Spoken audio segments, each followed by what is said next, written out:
Hello and welcome to HardLore episode 3. Oh wow, it is 3. This is I forgot 3. because the last one was Technicality. yeah, right. They'll never know that was just one 90-minute session, Bo. Technicalities. This is Who we got today, Colin? what a beautiful day to see my blood relative Sean Martin for the first time in 3 years. Sean, It's been so long. thanks for coming, man. Thanks for having me. It's good to see you guys. You look Owner of one of my favorite guitars I've ever seen. Oh, That Les Paul custom. what do you mean? Do you mean this one, Bo? Oh, I fucking love that guitar. It's perfect. It's always by my side. It's always right Yeah. there. One pickup, ready to rock. Yep. I can't believe There that you you didn't play that Les Paul for like a year with Twitching Tongues. Yeah, it was. You weren't the only person. I had a lot of comments in my personal life about not playing a Les Paul. It was like people that have nothing to do with like family members commenting on me. Dude, not you playing a were Les you were Paul. like Uncle Buck going into the party with the hat on. Like it was like they'll kill you for not using the Les Paul. Yeah, and it was, but I needed a Kaler. I wanted to get down. We were shredding. We're Yeah, you know. right. You You really got that did. Hanneman, right? You got the Hanneman Yeah. model? Yeah, that Yeah, thing rocks. So. I love that thing to death. And it plays just like a Les Paul. I don't care. People can hate on me for saying that, but you can't because I've been playing a Les Paul for mad long. I could say that. That's right. You've earned the right. It feels the same. It's bad, the neck, the balance, everything. So Yeah. I feel super comfortable playing it, but it's got a Kaler, and I could fucking pick it up with the fucking bar. So boy, cool. did you, man. And I think that's a good opportunity to kind of to intro this as like the year is 2015. Twitching Tongues just recorded Disharmony. Whole band leaves to do other bands, and Taylor and I are in panic mode, and send I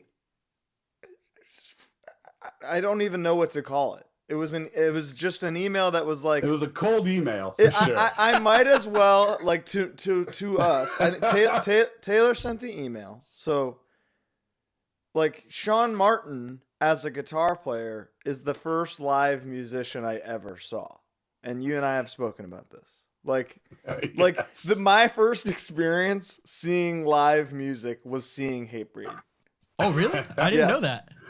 and then just total full circle.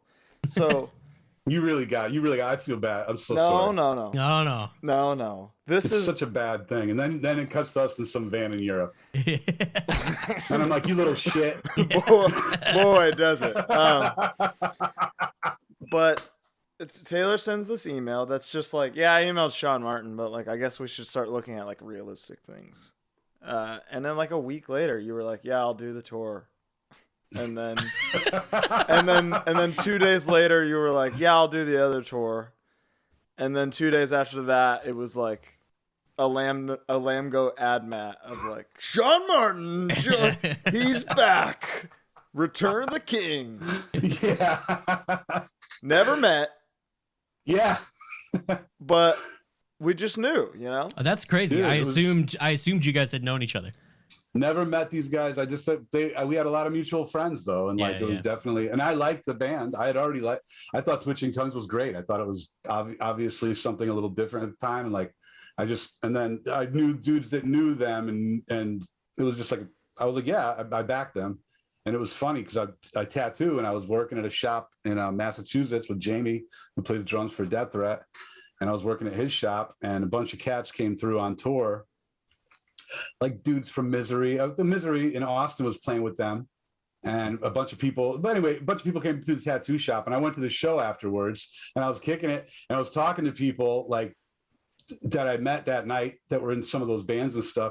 And I brought up Twitching Tongues, like where I was like, yeah, like I don't know a lot of the newer stuff, but I like Twitching Tongues a lot. Like that band is awesome. Like, and dudes were like, oh yeah, those are our boys. Like blah blah blah. Like kind of like.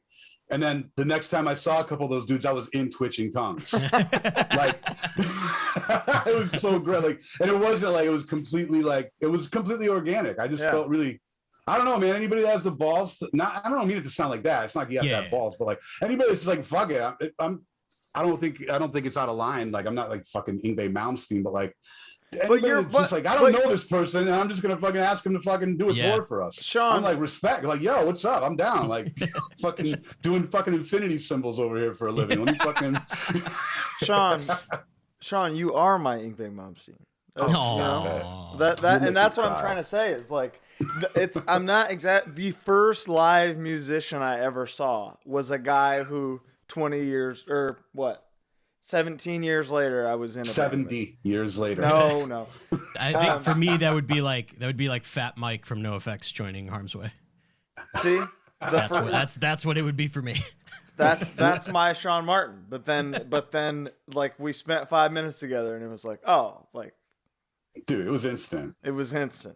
Yeah, it was like, and I'm like, I don't know if it's just because of my upbringing or whatever, but I'm very cavalier with like, I'm fine. I'm very comfortable in my own skin. And like, I've never felt like if I'm going somewhere, I'm going somewhere confidently. And now I just like, cool. These, like, obviously we're on the same level. I don't know these dudes. I'm getting picked up at an airport by one of them. And a bunch of my dudes fucking back them. Like a bunch of my good friends think these guys are fucking awesome. So that's good enough for me. Yeah. So blah, blah, blah. And then fucking within 10 minutes of knowing them, it's just like, oh, wait, we might actually be related somehow. Like, this is hilarious. It Like, was legit like a single conversation and like going through the Starbucks drive-through. You and I were like, oh, we're the same. So we were when we thought about having you on, like the idea would be to touch on if you have any favorite Kale moments.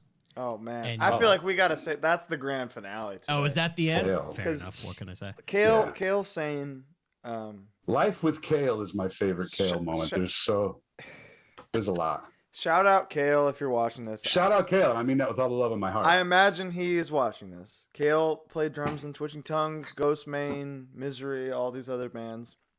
He's a legend in the game. I don't care True what anybody legend, says. I don't absolutely. care what anybody says. And a lot of people don't say anything, Kale. Don't get fucking crazy, all right? What are they saying? Jesus Christ. He, traveling with him is an experience unlike no other. And Mhm. in the moment, you're like, you must pay, Kale. But then 6 months later, you're thinking about it and you're sharing the experience with someone, and you're like, oh, that was the greatest thing to ever happen. So Dude, yeah, he's a high point of any. Like you're like, and then this motherfucker, and then that, like, like no matter what's going on, and then you throw a little Kale on top. there's a couple. And it's just like Kale quotes that come to me once a day. I definitely have a couple stories in my brain too, because I saw him last time I saw him was touring with Ghostman when we toured with Ghostman. So he was doing that whole thing too. He's wearing masks and just being a weirdo, like to his delight. Oh yeah. Yeah. All right, Sean, what is like the first couple shows with Twitching Tongues like when you joined after practicing, after getting to know everybody? Does anything stand out? It was cool. I hadn't played out in a little bit. Like I hadn't played in a while, played out in a while. So it was fun just to play a show, like a real show.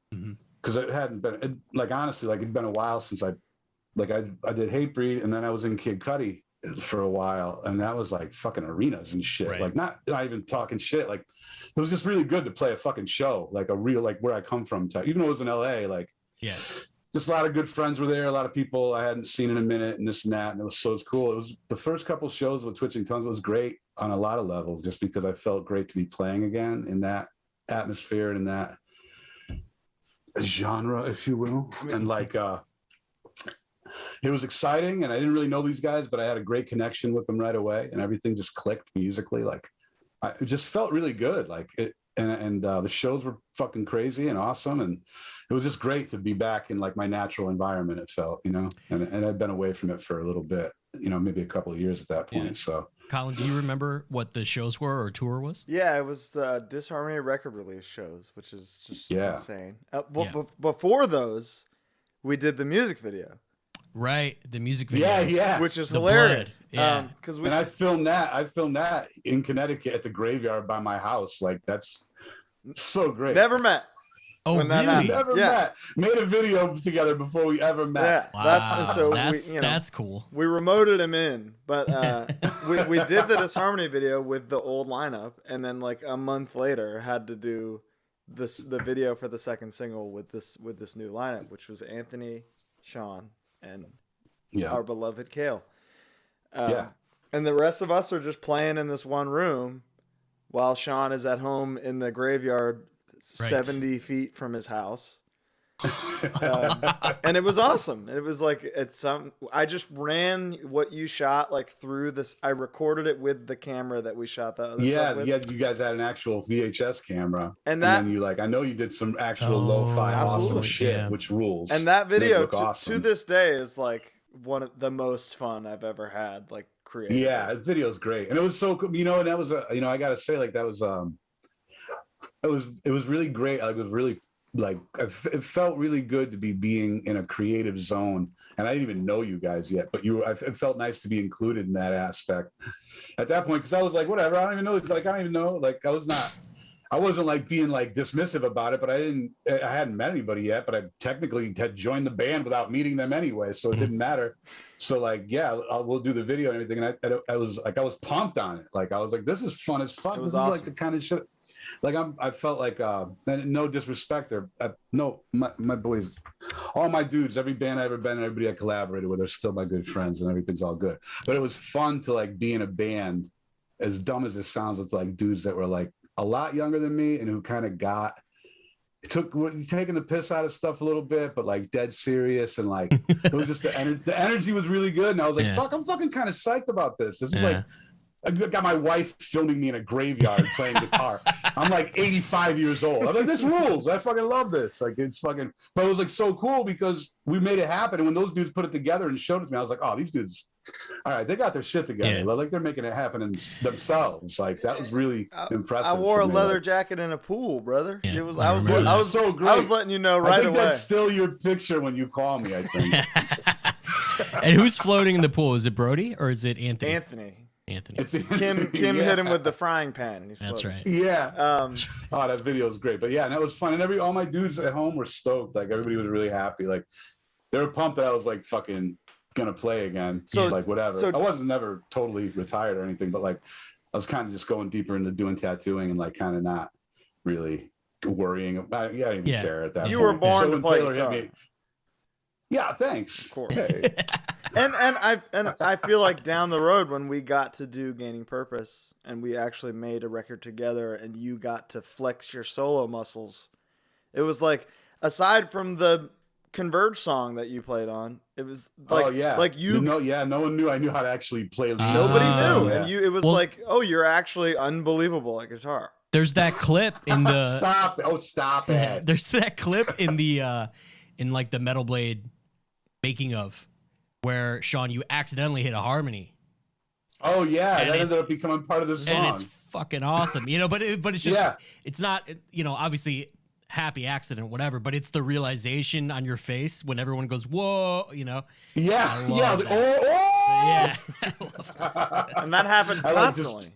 Yeah. It was fun to be in an environment where I was able to just like know that this shit was getting like, not that it wasn't, it's like, it was just cool to be in a little bit, I was still playing awesome riffs with my friends, a new group of friends, but then it's like, it's a little more less restrictions. Yeah, but I left you two spots to solo on in this song. So how soon after those shows did we do our, was that the same year that we did our tour? That was right after. That was that tour. That was that tour. So technically it was the beginning of that tour. The first 2 days were in California. It was in Texas. We met up in Dallas. Texas. Yep. Dude, Chris Mills driving the Harm's Way van, stop and go traffic, rear-ended a guy on the way to that show. Man. Classic Chris. By himself? Or no, we were all in the car. Okay. We were all in, and I don't even know. He wasn't even like looking at his phone or something. He just didn't expect. And he just like, and the guy didn't stop. Nothing. It was nothing. The guy just was like said fuck it and kept driving. But so it didn't become still enough to add some stress. Definitely, yeah, definitely. Yeah, I remember that show. Didn't Dying Fetus play like right around the corner?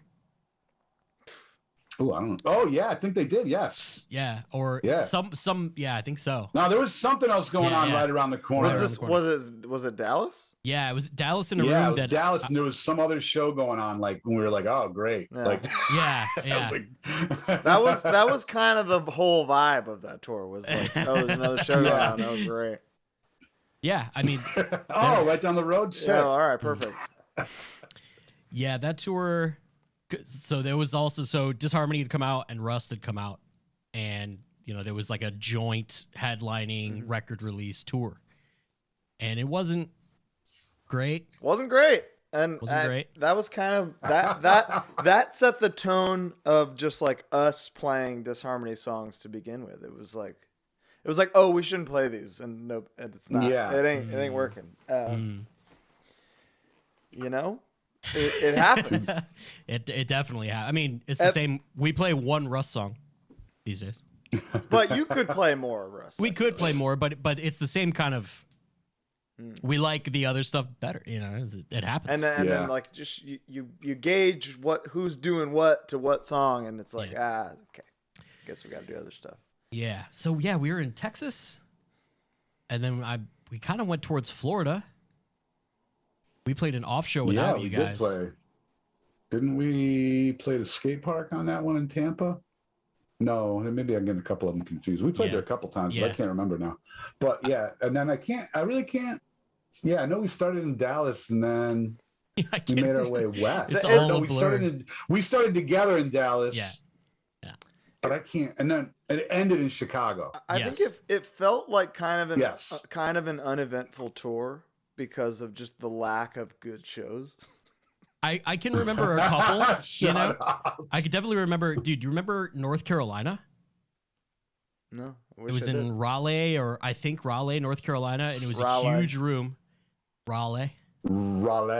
And during World War V, like all of the Young and in the Way guys, like murdered. I do remember that. Remember that? It was it was the venue's last show. Yes. So people were tearing shit off the wall. There were like pictures of famous artists who would play there, and people were like breaking shit off. Like I remember that. Yeah. A lot of it is just, I think it was like I had a hard time dealing with the response of the record. So you were quiet about it, but in hindsight, I realized you were going through hell. Oh, dude, I was seeing fucking helicopters and IEDs blowing up like every funny, day. like for me, like I realized it as we were so like joining the band at that point, and then like getting to be actual life friends, like, and then touring and then making music together and the whole thing. It really put things into perspective as to how you were affected by the reception of Disharmony. I don't mean that like, I mean, Gaining Purpose is basically a response, like, you know what I mean? But like, it was like also awesome to see you empowered by, fuck you, this is what I do. Yeah, and totally. If you don't like my decisions with my art per se, like fucking, then fuck you. Like, and that's okay. Because Disharmony fucking rips, dude.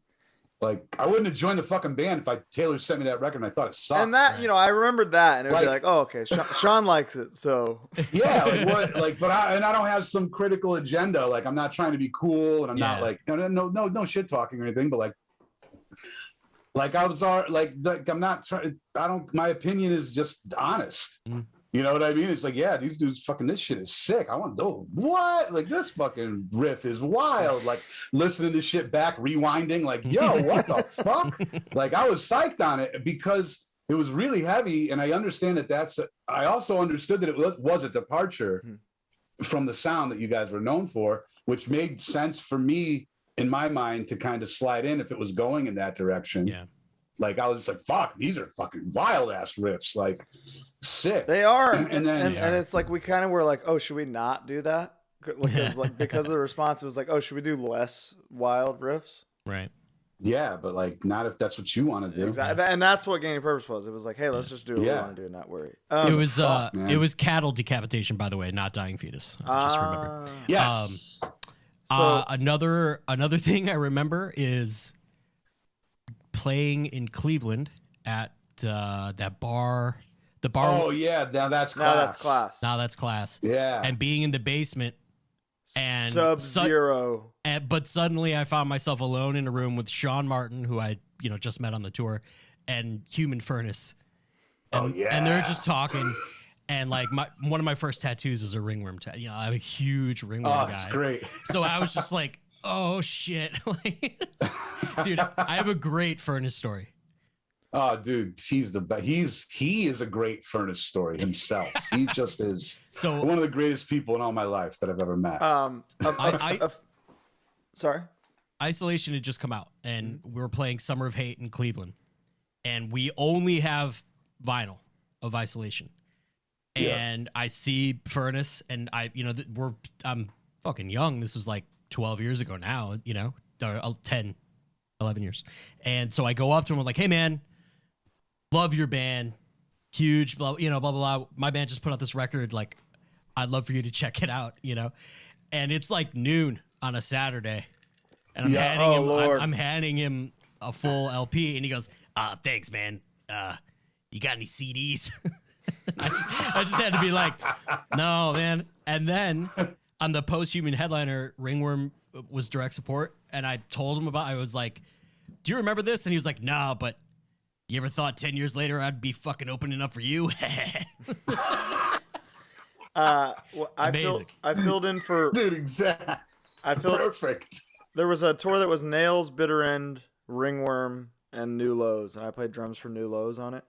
I remember that. And John Glue from Nails referred to him to his face the entire time as the Human Thermos. Oh my God. Like, not even thinking about it. Like, not maliciously? No, not at all. He's like thinks he's awesome. He's like, dude, Human Thermos sounded fucking like unbelievable tonight. Dude.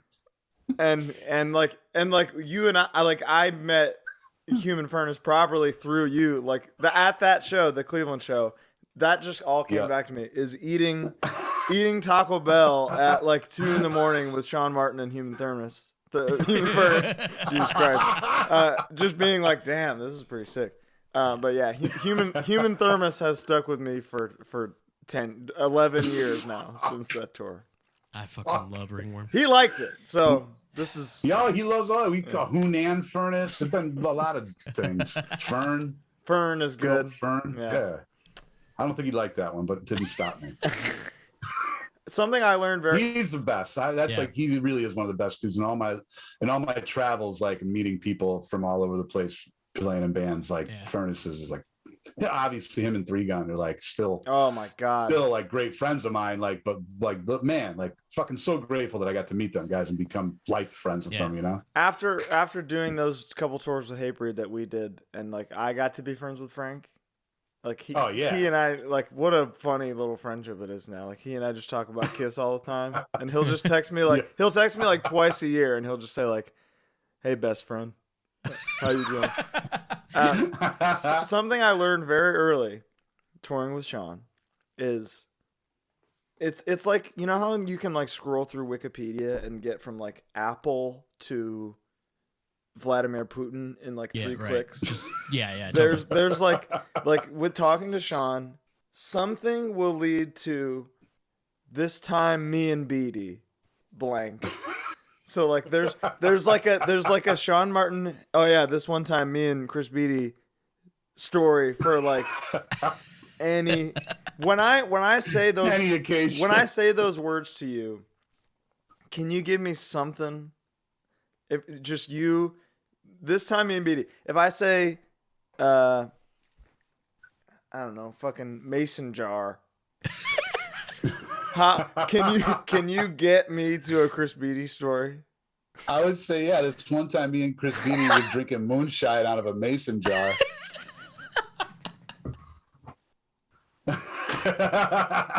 And then we got probably pretty drunk and may or may not have thrown a bunch of stuff around and raised a lot of, raised a lot of hell, I'm sure. But yeah, we definitely drank moonshine out of a mason jar together. So yes, you can probably just throw anything out there and I could find something. It's a tried and tested formula. Yeah, like we have a lot of adventures, man. That Chris is obviously like all those dudes. I love them, man. Like there's no when I left the band, it was never any beef or anything, and everybody knows that. But like, they really are my good friends forever. Like, and me and Beatty are still. Beatty does real estate with he works for my wife's real estate company. Oh shit! So like, it's family forever. But like, me and Beatty just were like two peas in a pod when I joined the band. You know, it was just like, all right, it's like kind of like whatever. Just dude from Bridgeport, a dude from Waterbury, not scared of anything and just traveling around. When what year did you join the band? I joined the band in 98. I joined the band 1 year after Satisfaction, like October, November 98. And what was that Yeah. like? Did you know I didn't. Did you know you were joining, like you were gonna sit on a rocket ship, basically? No. But like I didn't want to join Hatebreed. Like Boulder was trying to get me to join for a while, and I was just kind of like, I was in 100 Demons, and then I was also in Death Threat.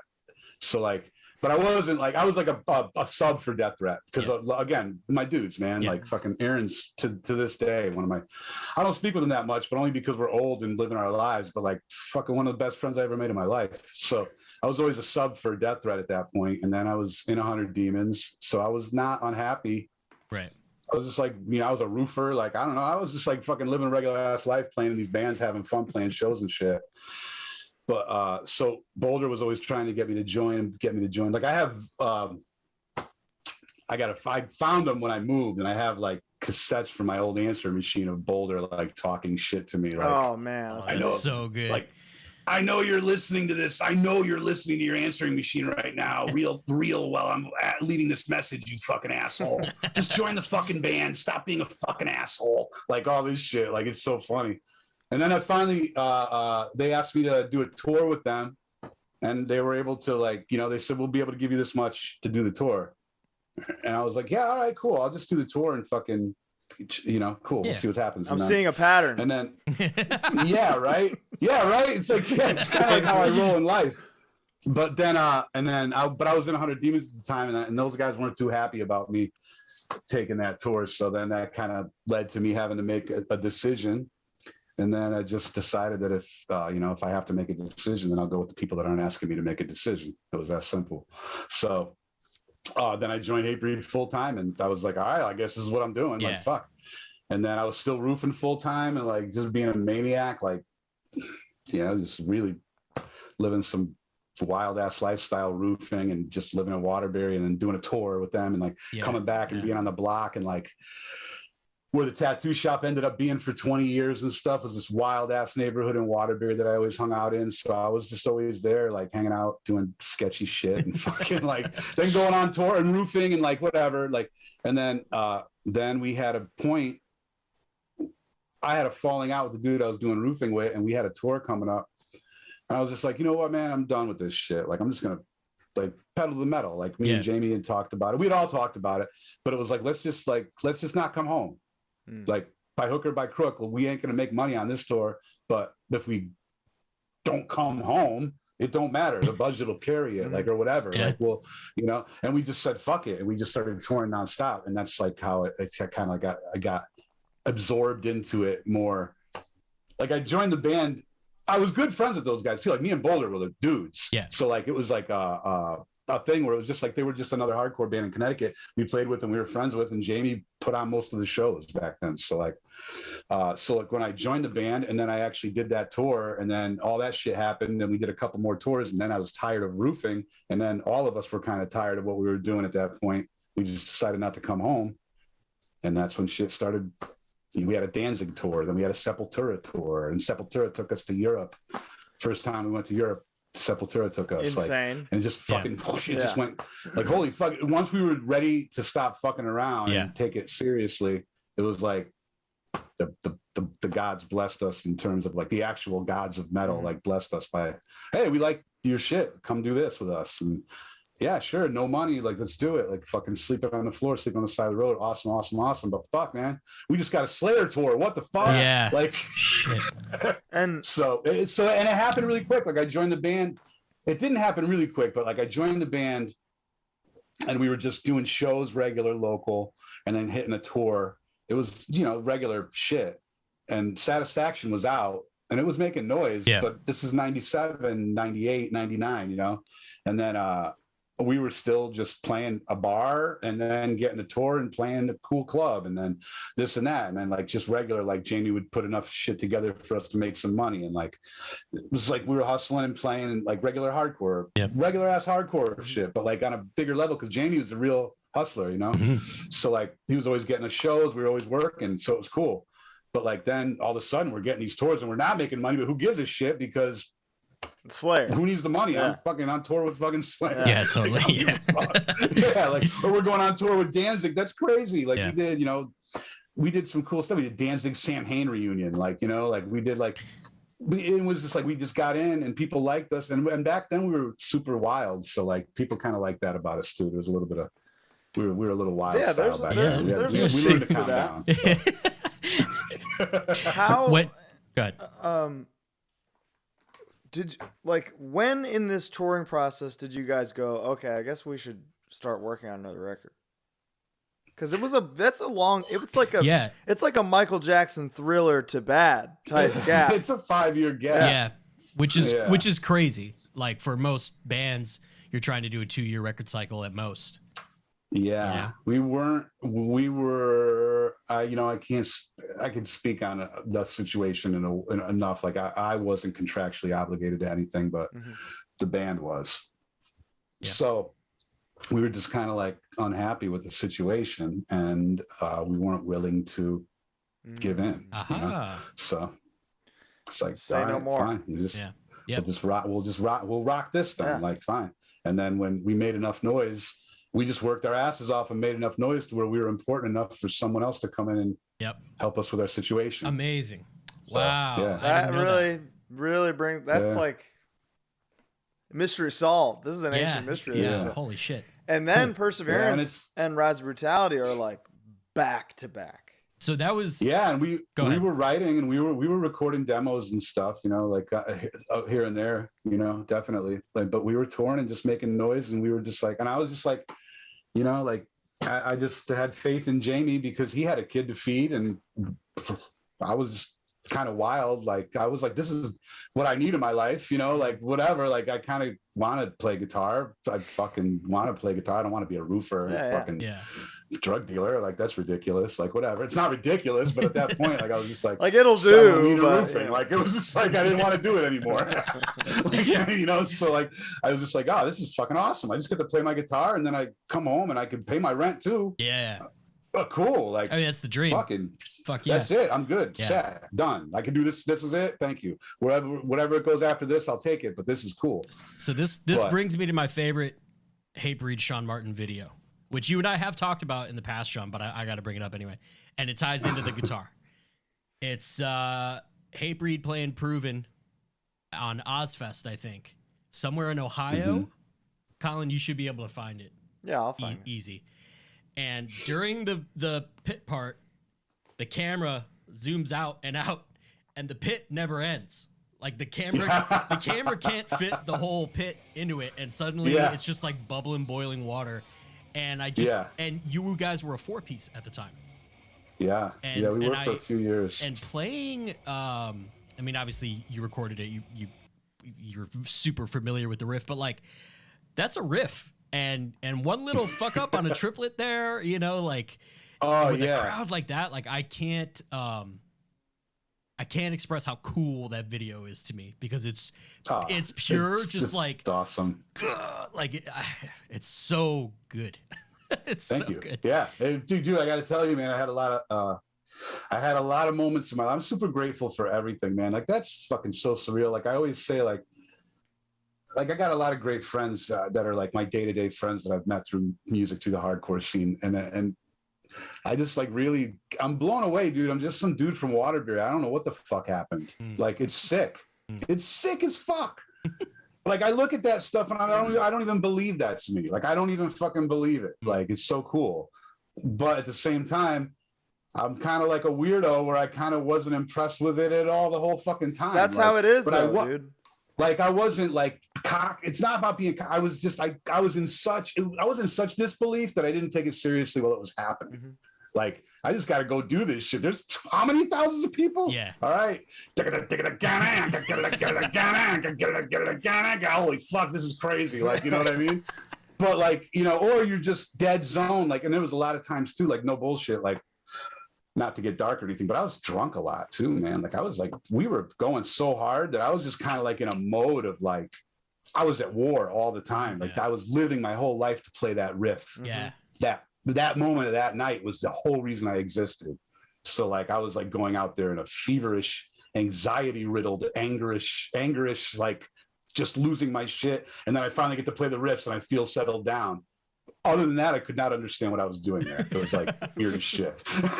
which like a total 180 would be like us in Europe a few years later. I think we should talk about that European tour that we did that made you and I at least broken. You know what that broken tour did, pieces. Colin? No, that tour made me realize one thing. I will always be in twitching tongues, but we may never go to Europe again. That being said, whatever, let me know. I don't know. That was almost 4 years ago, and I haven't toured since. So it was like it was 4 weeks in Europe, 4 weeks in the US back to back. Was that the Vane tour? Yeah. That was the Vane tour. So this is day one, okay? Bohan? Yes, sir. Day one. The booking of this tour was done around Twitching Tongues finally being able to be horizontal, you know? Yeah, right. Oh, yeah, right. We had this little minibus thing that like What do they call it, like a missile or something? No, it was a Sprinter, but it was basically a modified Sprinter, like a jumbo Sprinter that was modified so it could be a small tour bus, but not quite like the ones we have in America. Gotcha. It had seven bunks, so it was like everybody had one, which was awesome. It had a little Marshall fridge, you know? Yeah. Who doesn't love that? So cool. Day one, Bohan. Oh, I remember now. Oh, even before that. Vane, we got Vane on the tour. We asked MAD. I don't know if I'm breaking any confidentiality things here, but we asked MAD, hey, fuck all that shit. can Vane be on the tour with us? Because otherwise it's just us by ourselves. And they're like, yeah, sure. Thinking that like Vane is. So, and essentially there's that creates some like non-verbal contract where that Vane is just doing the tour for $0 by us asking if Vane can do the tour. They like didn't rework the budget at all. So day one, all their shit, they've got a van, they've got a driver, they're using gear. Like this costs thousands of dollars. Thousands, yeah. If the people listening, like bands will understand how much this shit costs. Just flying there is oh, dude, $4 or $5 grand. Oh, I had it. I had it added up real quick. Oh, day one, minibus is dead. Yeah, it's gone. It's like, okay, well the AC minibus shit the bed before we even got to the first show. It crawled into the first show and was dead. We got to the first show right before we had to go on. Literally headline. Yes. Oh my god. It was day one was just like, all right, we're in pain. Yeah. And dude, the first show on a Euro tour is always so weird. Yeah. There's so much rust and jet lag and just like weirdness to knock off that like showing up and having to immediately go on is. It was 15 minutes before we played. Oh my god. Yeah, it was brutal. And then it's like, you know, that it comes with that, as you know, Bo, being a guitar player, as you do, Colin, being a guitar player. Wow. Like, then you got to figure out, okay, fuck, we're going on in 15 minutes. We're running and gunning. What do I got for equipment? Yeah. Oh, luckily we had Marshalls. It was all good. Yeah. Me and Taylor got Marshalls. We're fucking fine. Yeah. Always, forever. Any model, it doesn't matter. But like, well, thank God for that. But I was just like, but the fervor of insanity of like jet lag, not sleeping, and fucking the bus going upside down. Yeah. We had a crazy adventure in the town that we stayed in the first night with the weird place that we stayed where the guys didn't show up to let us in for hours Like all this crazy stuff culminated to us not sleeping for like 2 days, then having to play. Oh, you're on in 15 minutes, and it's like midnight. Sean, the hostel where the guy running it had no shirt on. And showed up in a BMW with no shirt on. And kept walking into our room, like the room where we were paying to sleep, and turning the air conditioner off. Oh my God. It was like Germany? Yes. It was like, this is it. We're going to prison for life in Germany today. Yeah. So to the point, he walked outside for a second, and we just went to the lobby and took the remote and kept it. Nice. Yeah, we just kept it in the room. Smart. Like, fuck this. Oh my God. They're so weird about AC over there, man. And then the windows. They hate it. And the windows don't have screens. They just So open. They want the bugs in. They want the bugs in. The window cracks like this. Oh, God. Oh, there you go. You have air now. You're like, do I? I got something. Thank you. I appreciate that. So we're at the first show. It's like a mini fest that we're headlining. Yep. Minibus is dead.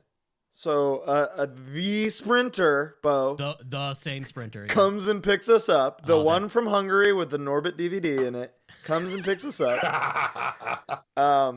And we get to the second show, and that's when we're like, okay, is there gonna be another minibus to come? And they're like, no, it doesn't exist.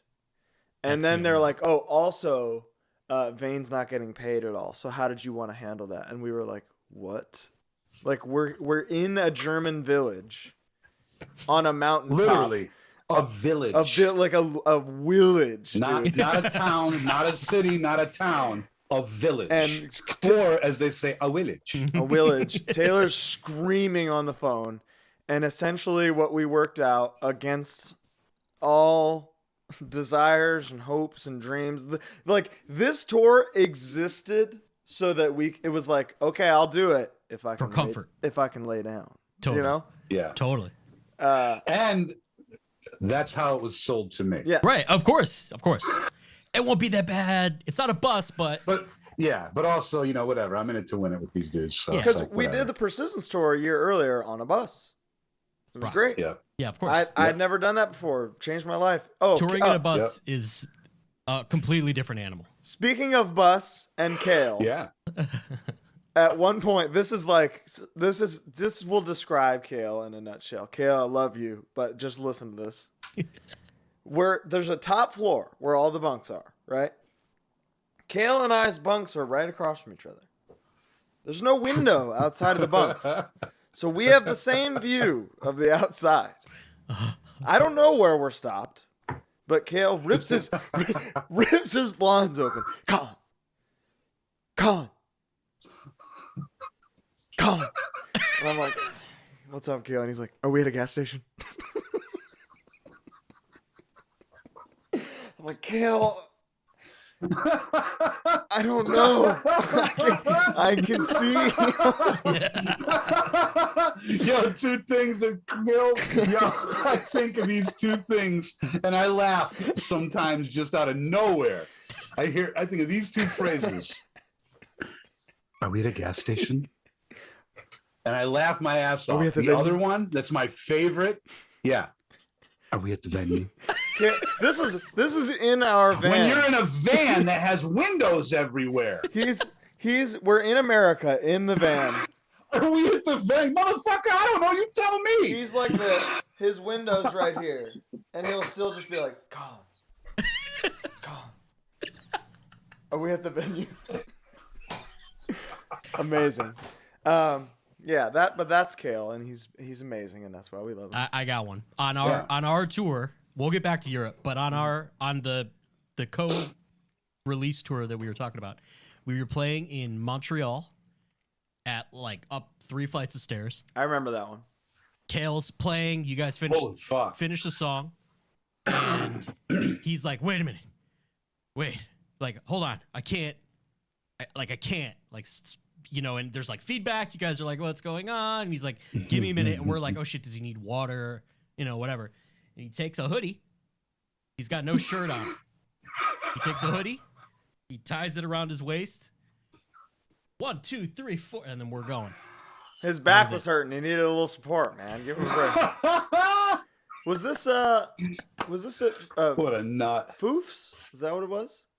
Yeah, that was the place that was real. Yeah, it was 3 floors up, man. Holy shit. Then we went and got them crazy hot dogs. Yep. Yeah, we Sean, got the hot dogs. Sean, right. that was where you hit your head entering the stage to play. Oh, yeah. Just the whole set, just like this. Just mad at the world. Thanksgiving. It was Thanksgiving. Oh my God, I remember that. So it was Thanksgiving. So here's the part. So it's Thanksgiving. I bash my head, and then I'm getting pictures of my wife at my best friend and his family's Thanksgiving party, having the times of their lives, literally sending me pictures of them eating Thanksgiving, like my wife and my best friend's dad picture together, like all this shit. And we're in French Canada. And I get all homesick for a minute. And I'm trying to be tough about it because we're all in the same dressing room and shit. And then you hit your head. And I smashed my fucking head. And that was like, I think that was the first time I heard a patented Sean Martin fuck, which would become a signature. There's two moments, both in Germany. I think there was at that mall that was like, this was like third to last day of tour in Germany. Random, we have like an hour at a mall, and we're going our separate ways because we just need some space. Yeah, totally. And I hear from across the mall, fuck, like reverbing through the whole mall, and I was like, oh, where's Sean up to? And then a signature Sean, I think it was like last week of tour, he looks me in the eyes and says, I am booking a flight home. And I was like, I love you, buddy.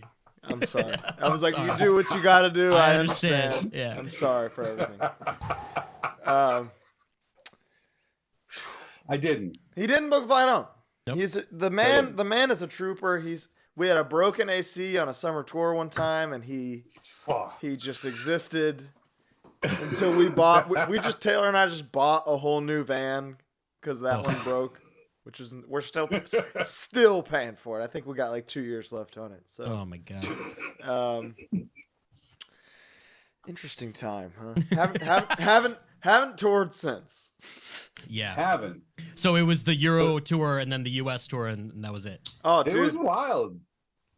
It was like, but I won't, I'll look at it like, I'll still accept the challenge. Like, I'm not, the universe was trying to break us down a little bit for some reason. But we won. But, yeah. Wait, that was before the Hatebreed tours?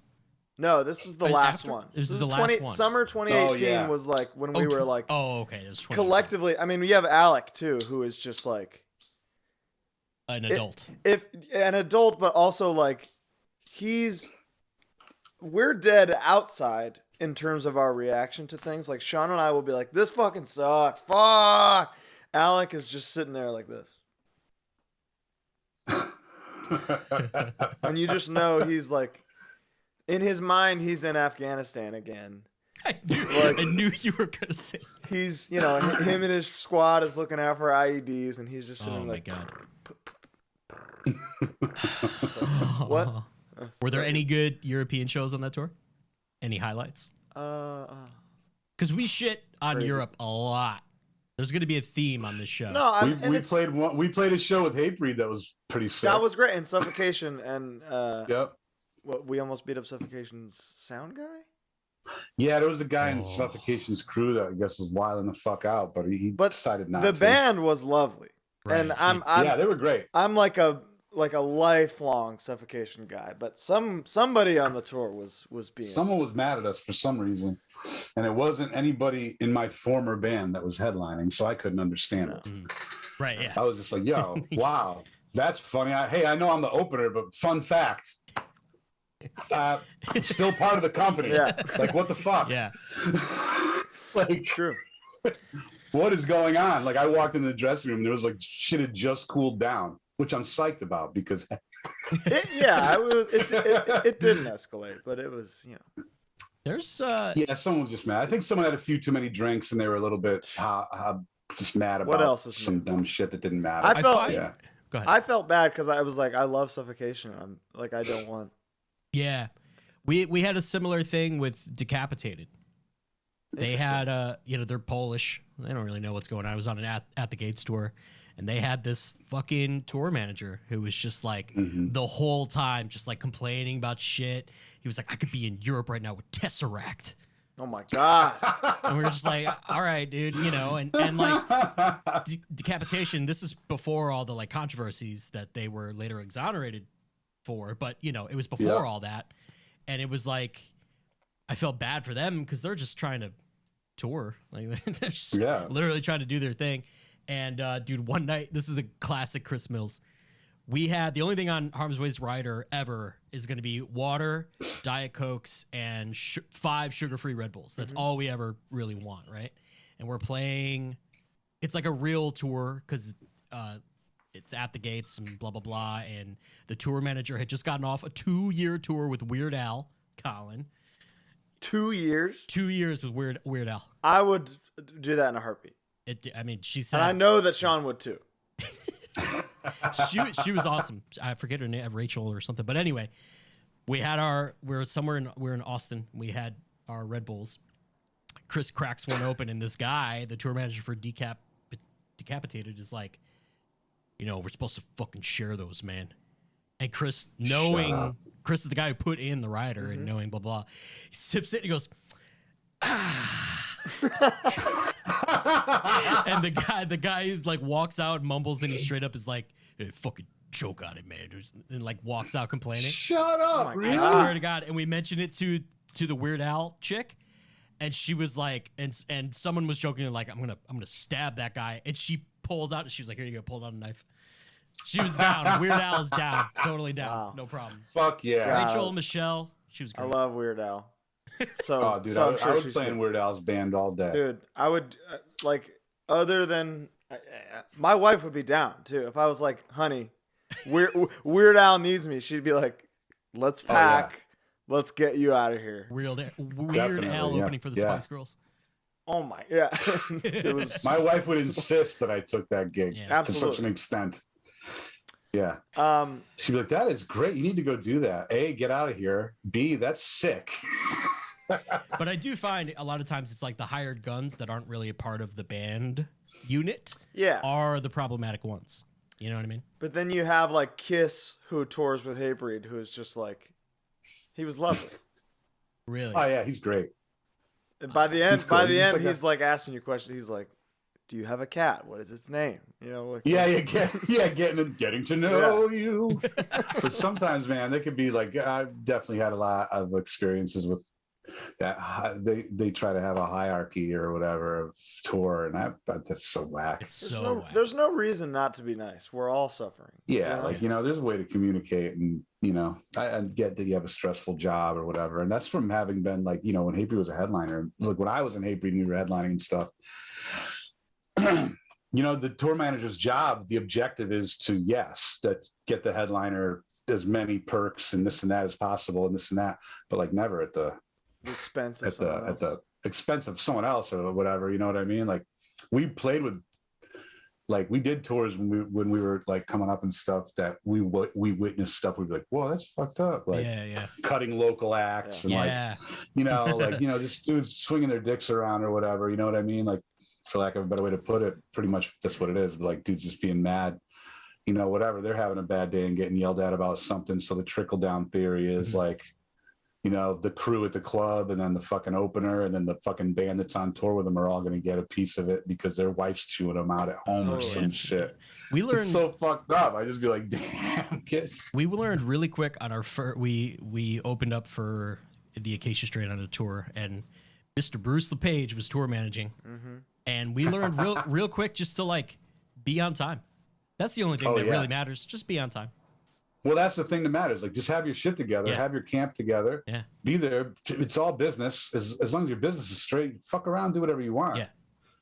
Be there on time, load in when you're supposed to load in, sound check if you get one. Don't complain if you don't. Yeah, get off the stage when you have to. Be happy to be here and like get the fuck off, get the fuck off. Like it's simple. Yeah.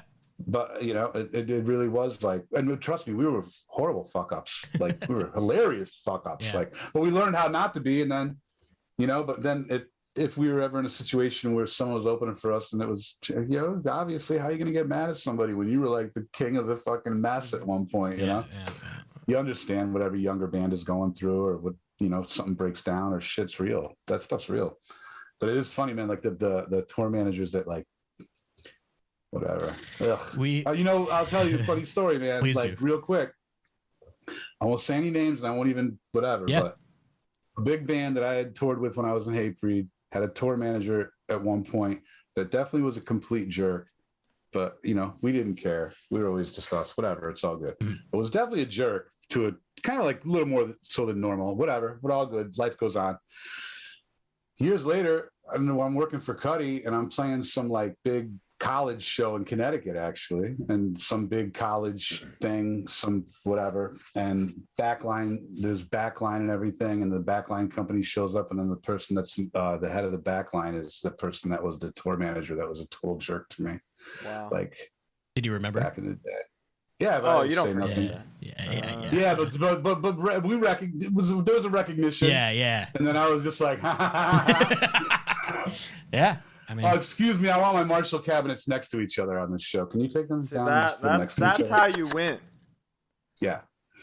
Just by, and it's like cool. And there was not even any other other than like, yeah, no problem. Yeah, cool, thanks. Yes, sir. So, like, call me sir. Like, but you know, so like, you know, like who the fuck am I anyway? Like that's so goddamn hilarious. Like that was like a true like fucking nod from like the universe being like, hey, remember that shit like 10 years ago? Here you go, kid. Yeah, you're above it.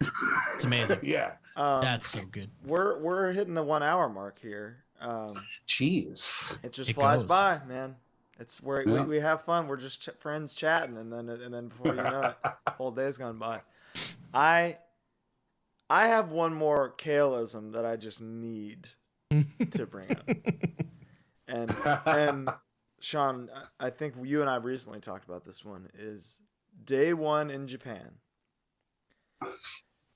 A normal conversation is happening in the van amongst like everybody. Kale's in his own world looking out the window. You know, just like, oh, look, it's Japan. We're all just like, yeah, you know, like, Judgment never did. Their 7 inches are sick. And then Kale, mid conversation, goes, what is Ratatouille?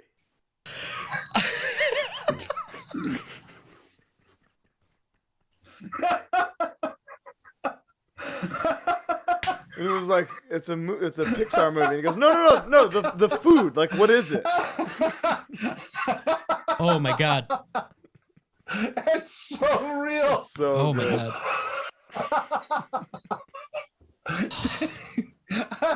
That was great. That's so fucking real. He says the last thing you ever expect him to say, and it's amazing. What is Ratatouille? What is Ratatouille? Fuck, man.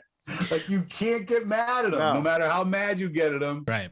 No matter what, fuck you. You shouldn't get mad at him. He's awesome. Have you seen the Lord of the Rings meme where it's Bilbo with the ring in his pocket and Gandalf's like, I believe you still have my lighter, and Bilbo like reaches for it and he's like, I believe it appears I do. That is your dynamic entirely.